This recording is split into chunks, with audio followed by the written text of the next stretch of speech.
Emily had stopped believing in surprises a long time ago. Not the kind with balloons or candles, but the ones that rewrote the quiet patterns of her life. She liked her job, her tiny backyard garden, the reliable silence of Thursday evenings with a book and a glass of wine. Stability felt earned. Then came Ben. He wasn't loud. He didn't chase. He showed up one rainy morning at a school fundraiser, helping his niece's class build a cardboard rocket.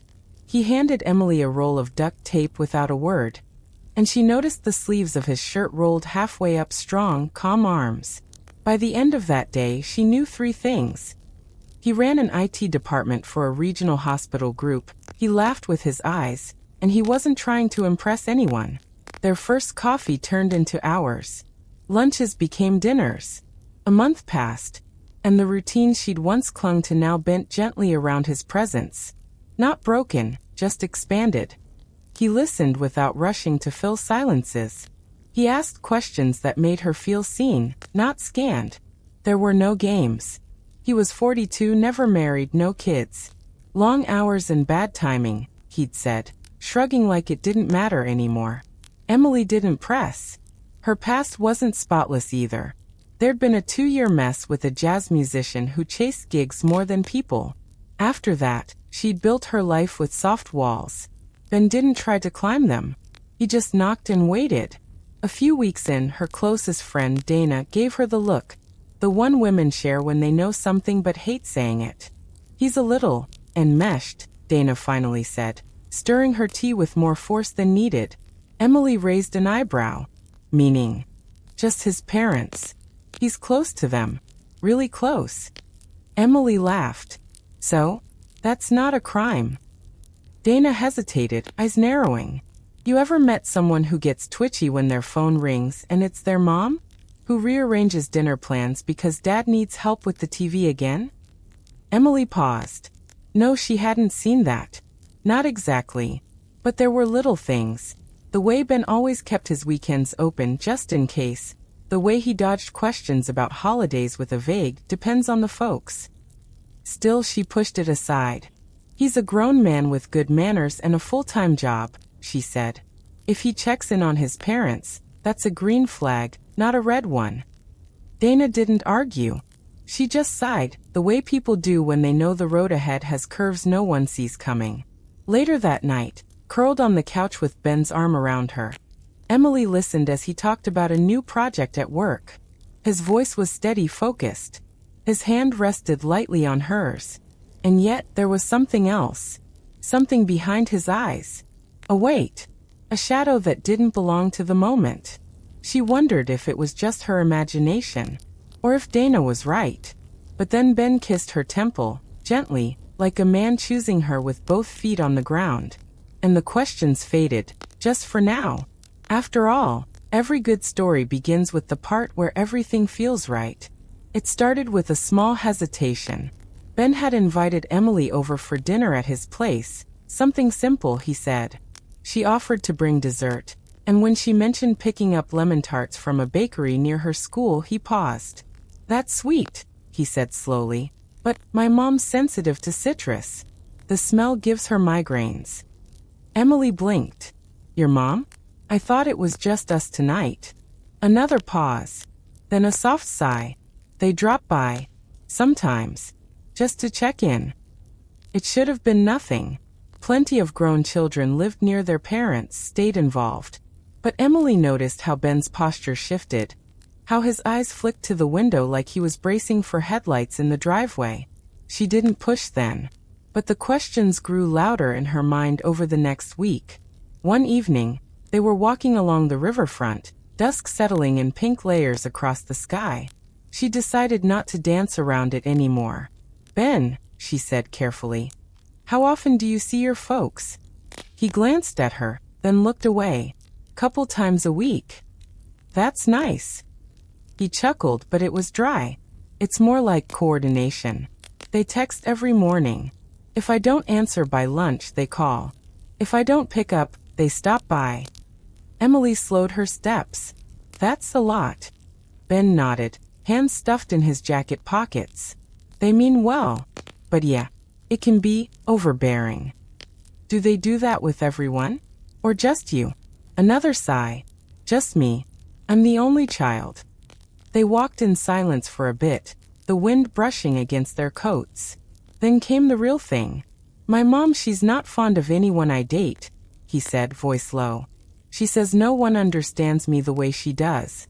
That most women are just looking to take me away from them. Emily didn't answer right away. She felt the cold press into her collarbone. Ben, that's not normal. I know. He smiled sadly. But it's complicated. They helped me buy my first car, my first condo. My dad co-signed loans. I felt like I owed them more than just thanks. Do you still feel that way? He didn't answer. A few nights later, Emily found herself standing in her bathroom, staring into the mirror as she reapplied lipstick she didn't even like. She was getting ready for dinner. Not with Ben, but with his parents. Fewer things had ever sounded less appealing.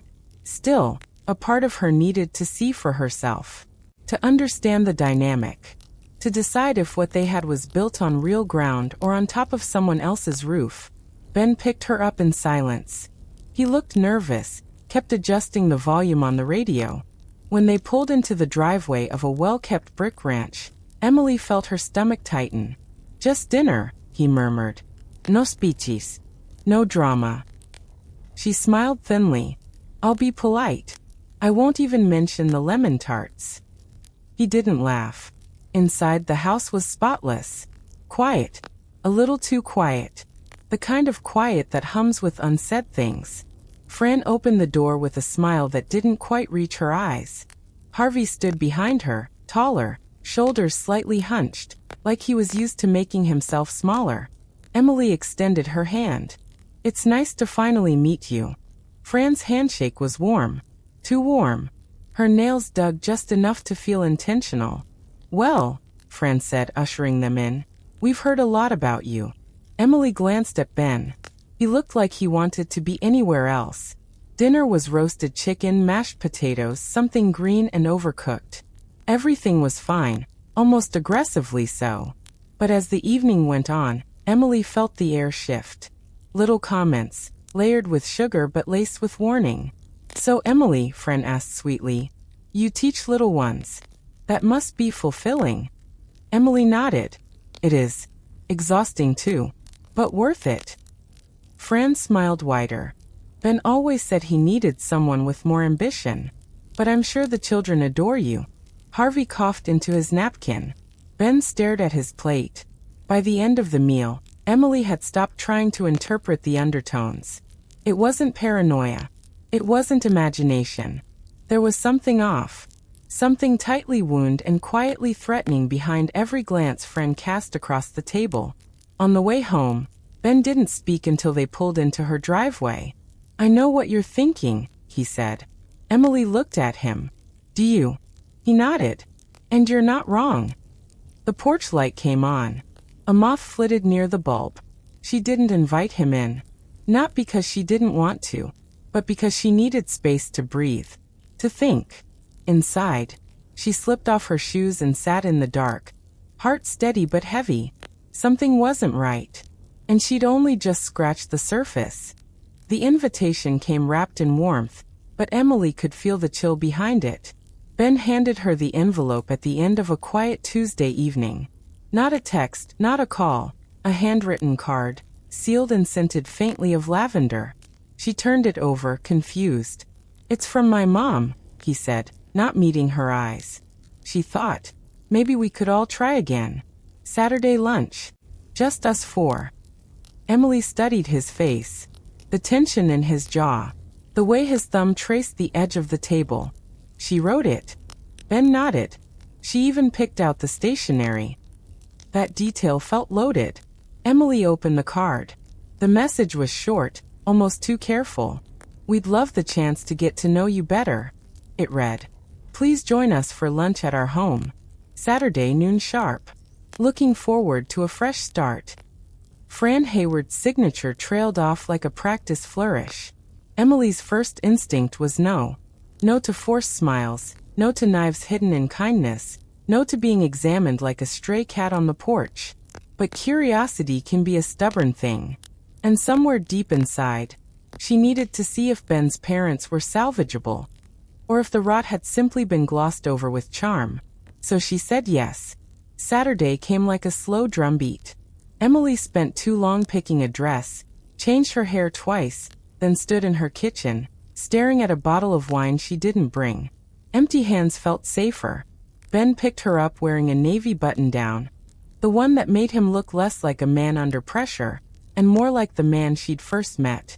He smiled when he saw her, but it didn't touch his eyes. "She's really trying," he said.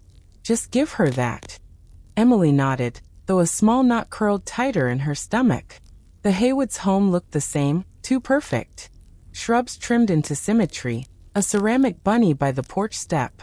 Inside, the scent of lemon polish clung to the air like static. Fran greeted them in a peach sweater set, lipstick a shade too dark. Her smile was wide, almost eager. Harvey hovered behind her, shoulders drawn, face pale. "Emily, dear," Fran said, reaching for her hands. "So glad you could come." Emily returned the smile, cautious. "Thank you for having me." "Oh, nonsense. It's long overdue. Come in, come in. We've been cooking all morning." The table was set with pristine precision. Cloth napkins, crystal glasses, a centerpiece of yellow tulips that looked recently repositioned. The roast chicken glistened, vegetables arranged like magazine food styling. Emily's first thought: no one eats like this unless they're trying to prove something. They sat. Conversation danced around weather and local construction. Fran steered every topic, her voice a little too high, her laugh just slightly off-tempo.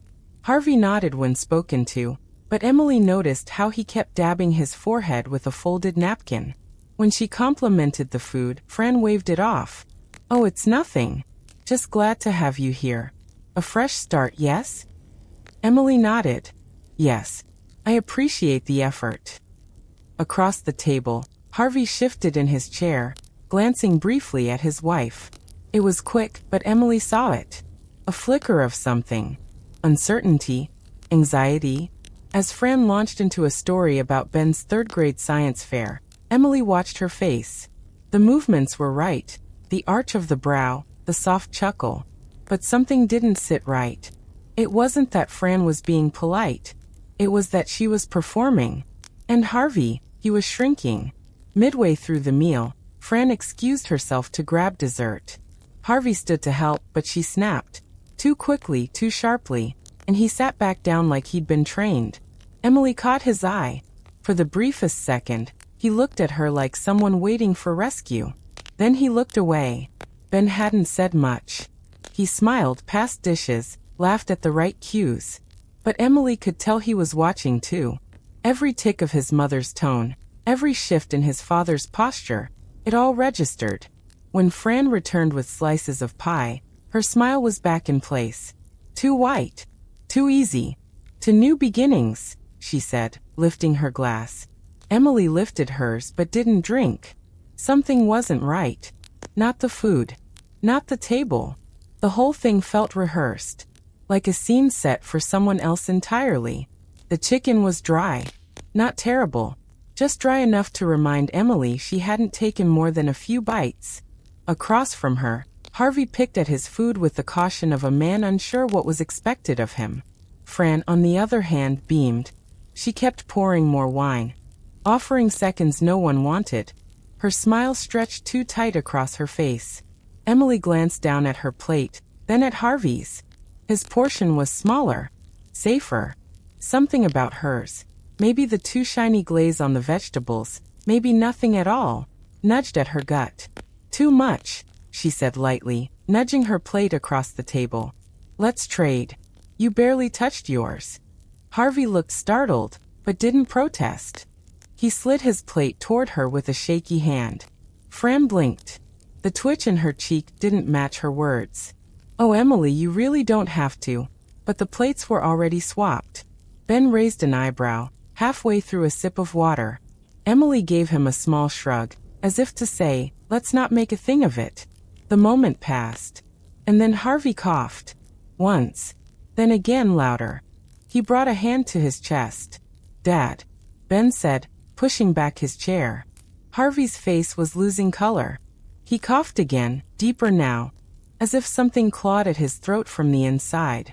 Fran stood, not rushed, not panicked, just stood, her eyes on her husband. Her hands didn't move. Her lips parted slightly, as if to speak, but no sound came. "Emily, call someone," Ben said, already rounding the table. But Emily was frozen. Her gaze flicked to the plate she'd just handed off. Her fork lay untouched. Something inside her curled tight. Harvey was wheezing now, eyes wide and unfocused. He tried to speak, but his voice collapsed into a rasp. Fran finally moved, grabbing a glass of water. Too late, too calm. "He's just choking," she said flatly, almost to herself. "He always eats too fast." "He didn't," Emily said, her voice a whisper. Ben grabbed his phone, fingers fumbling. "Dad, stay with me. I'm calling an ambulance." Fran stepped forward, still holding the water. "Maybe he needs air. Let's get him to the couch." But Harvey was already sliding sideways in his chair, his breathing shallow and desperate. "Back away," Ben snapped. "Just Mom, back away." And something broke in Fran's face. Not worry. Not fear. Frustration. Harvey's body convulsed once before he slumped fully. Emily stood, her chair scraping hard against the floor. The silence that followed was sharp, like the seconds after a firecracker. The paramedics arrived too quickly for anyone to process. Emily barely remembered what she said on the phone. Ben answered the door, waving them in like a man trying to hold a house from crumbling. Harvey was still breathing, barely. Oxygen. Questions. Bags unzipped. Orders exchanged. One of the paramedics, a woman with sharp eyes and a tired voice, asked if Harvey was on any medication. Fran opened her mouth, then closed it. "He has blood pressure meds," Ben said quickly. "And cholesterol stuff. Nothing else." Emily said nothing. She was staring at the plate in front of her. The fork. The smear of glaze across the ceramic. Her own untouched food sat where Harvey had been. The paramedic turned to Fran again. "Did he take anything before lunch?" Fran blinked. Just his usual. Maybe something for heartburn. "I don't remember." Emily's voice felt like gravel. "Did you put something in the food?" Fran looked at her, not angry, not afraid, just still. "Excuse me. The food," Emily said, her breath catching. "My plate. I switched it with his." Ben froze. The paramedics didn't. They got Harvey stable enough to move. Then gone. Lights flashing. Emily stood in the hallway, arms wrapped around herself. Ben didn't speak. He was still looking at the plates. Fran remained in the dining room, unmoving, her hands resting calmly on the back of a chair. Emily met Ben's eyes. "I'm not imagining this." "No," he said softly. "You're not." And somewhere deep inside, something shifted. Whatever thread had held this family together, it wasn't trust. Not anymore. The silence in Ben's apartment felt thicker than walls. Emily stood by the window, watching clouds crawl over the city skyline. Her arms folded like they could keep her from unraveling. Behind her, Ben sat hunched at the edge of the couch, elbows on knees, eyes blank. "They're admitting her," he said at last, voice flat. "Psych evaluation. 62-hour hold minimum." Emily didn't respond. "Dad gave them the pills," he continued. "Apparently she's been taking some kind of hormone cocktail she ordered off the internet. Anti-aging garbage. Half of it wasn't even labeled." Still, Emily said nothing. Not because she didn't care, but because too much of her cared. It pulsed behind her ribs like a bruise. Ben looked up. "I should have seen it coming. All of it. I knew she was controlling, but this." His voice trailed off. He rubbed his hands together, as if he could scrub away years of submission. Emily finally turned. Her face was calm, but there was distance in her eyes that hadn't been there a week ago. "She could have hurt me, Ben." He nodded slowly. "I know. She planned it."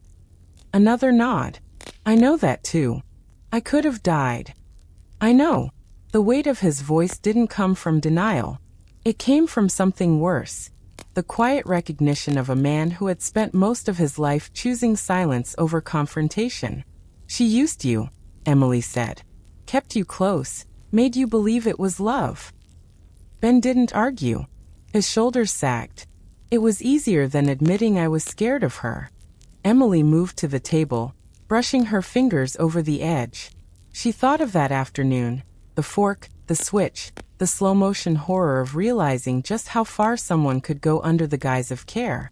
She exhaled slowly. I need space, Ben. He looked up quickly, not panicked, just bracing. I'm not walking away, she added. But I need to know that if we do this, if we build a life together, it's ours. Not something she gets to rewrite. Ben stood.